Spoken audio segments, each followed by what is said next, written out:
Public ಟೈಮ್ಸ್ಗೆ ಸ್ವಾಗತ. ಬಹಳ ಸ್ಪಷ್ಟವಾಗಿ ಹೇಳ್ತೀನಿ, ಸ್ವಯಂ ಘೋಷಿತ ನಾನೇ ಮುಂದಿನ ಮುಖ್ಯಮಂತ್ರಿ, ನಾನೇ ಈ ರಾಜ್ಯದ ಅಧಿಪತಿ, ನಾನೇ ಈ ಸಮಾಜದ ನಾಯಕ ಕೂಡ ಅಂತ ಬಿಂಬಿಸ್ಕೊಂಡು ಹೋಗ್ತಾ ಇದ್ದಾರೆ. ಮತ್ತು ಗುರುಗಳು ಕೂಡ ಅವರು ನಾವೊಬ್ಬರೇ ಗುರುಗಳು ಹೇಳದಂಗೆ ಸಮಾಜ ಕೇಳಬೇಕು ಇಲ್ಲ, ಸಮಾಜ ಕೇಳೋದಿಲ್ಲ. ನಾನು ಬಹಳ ಸ್ಪಷ್ಟವಾಗಿ ಉತ್ತರ ಕೊಡ್ತೀನಿ, ಸಮಾಜ ಕೇಳೋದಿಲ್ಲ. ಗುರುಗಳನ್ನ ಮಾಡಿದ್ದು ಸಮಾಜ ದುಡ್ದು, ಸಮುದಾಯ ದುಡ್ದು, ಆ ಸಮುದಾಯಕ್ಕೆ ತಕ್ಕನಾಗಿ ನಡಿಬೇಕು. ಗುರುಗಳಾದವರು, ಜನಪ್ರತಿನಿಧಿಗಳಾದವರು ಕೂಡ ಆ ಸಮಾಜದ ಒಂದು ಕಟ್ನಿಟ್ಟಲ್ಲಿ ನಾವು ನಡೆಯುವಂತವ್ರು ಆಗ್ಬೇಕು.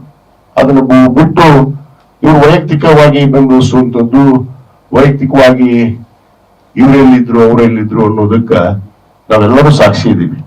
2008ರಲ್ಲಿ ಇವ್ರನ್ನ ಈ ಪಕ್ಷದ ಗುರುಗಳನ್ನಾಗಿ ಮಾಡೋದಕ್ಕ ಇದೆಲ್ಲ ಕೂತಂತವ್ರು ಬಹಳಷ್ಟು ಸ್ಮರಿಸಿದ್ದಾರೆ. ಯಾಕಂದ್ರ ಅವತ್ತಿನ ಪರಿಸ್ಥಿತಿ ಬಗ್ಗೆ ಬಹಳಷ್ಟು ಚರ್ಚೆ ಮಾಡಕ್ ಹೋಗೋದಿಲ್ಲ. ಅವತ್ತಿನ ಪರಿಸ್ಥಿತಿ ಅನುಗುಣವಾಗಿ ನಾವೆಲ್ಲ ಕೂಡಲ ಸಂಘಕ್ಕೆ ಪೀಠ ಆಗ್ಬೇಕು ಅಂತ ಹೇಳಿ ನಮ್ಮ ಎಲ್ಲ ಹಿರಿಯರ ಒಂದು ಸಂಕಲ್ಪ ಇತ್ತು. ಅದರಲ್ಲಿ ನಮ್ಮ ತಂದೆಯವರಾದಂತಹ SR ಕಾಶ್ಯಪ್ನವರು ಕೂಡ ಒಂದು ಸಂಕಲ್ಪದ ಮೇರೆಗೆ ನಮ್ಮ ಪ್ರಭಾನ ಉಂಚಿಗಟ್ಟಿ ಸಾಹೇಬರು ಮತ್ತು ಅಸೂಟಿಯವರು ಇಲ್ಲ ಕೂಡಲ ಸಂಘಕ್ಕೆ ಪೀಠ ಆಗ್ಲಿ ಅಂತ ಹೇಳಿ ಬಹಳಷ್ಟು ಜನ ಹಾವೇರಿಗೆ ಮಾಡೋಣ, ಹರಿಹರಕ್ಕೆ ಮಾಡೋಣ, ಬೇರೆ ಬೇರೆ ಕಡೆ ಚಿಂತನೆ ಇತ್ತು. ಆದ್ರೂ ಕೂಡ ಅದು ಕೂಡಲ ಸಂಘ ಅನ್ನೋದು ಒಂದು ಬಹಳ ಪವಿತ್ರವಾದ ಕ್ಷೇತ್ರ, ಅದು ನನ್ನ ಮತಕ್ಷೇತ್ರ.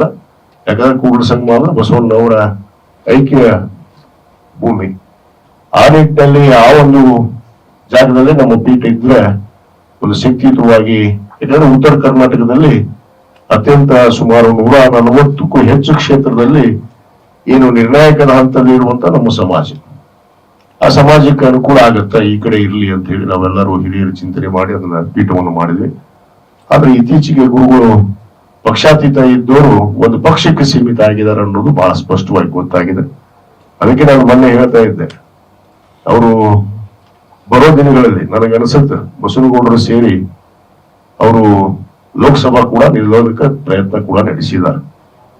ಈಗ ಸ್ವಾಮಿಗಳು ಅವ್ರಿಗೆ ಕಾವಿ ಬೇಡ ಆಗೈತಿ, ಕಾದಿ ಬೇಕಾಗೈತಿ. ಈಗ ಯಾಕಂದ್ರೆ ಬಸವನಗೌಡರ ಜೊತೆ ಸೇರಿದ ಮೇಲೆ ಅವ್ರಿಗೆ ಕಾದಿ ಬೇಕಾಗೈತಿ.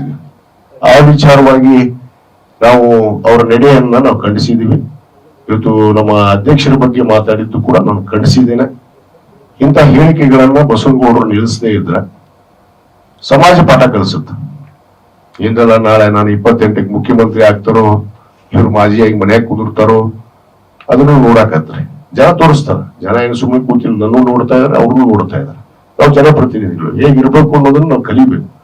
ಅದನ್ನು ಬಿಟ್ಟು ಬಾಯಿಗೆ ಬಂದಂಗೆ ಸಮಾಜದವ್ರಿಗೂ ಮಾತಾಡ್ತಾರ, ಸಮಾಜದ ಧರ್ಮಗುರುಗಳ ಬಗ್ಗೆಯೂ ಮಾತಾಡ್ತಾರ, ಸಮಾಜದ ಅಧ್ಯಕ್ಷರ ಬಗ್ಗೆಯೂ ಮಾತಾಡ್ತಾರ, ಎಲ್ಲರ ಬಗ್ಗೆಯೂ ಕೇಳವಾಗಿ ಮಾತಾಡುವಂಥದ್ದು. ಹಂದಿ ಅನ್ನೋದು, ನರಿ ಅನ್ನೋದು, ನಾಯಿ ಅನ್ನೋದು ಇವ್ರ ಸಂಸ್ಕೃತಿ.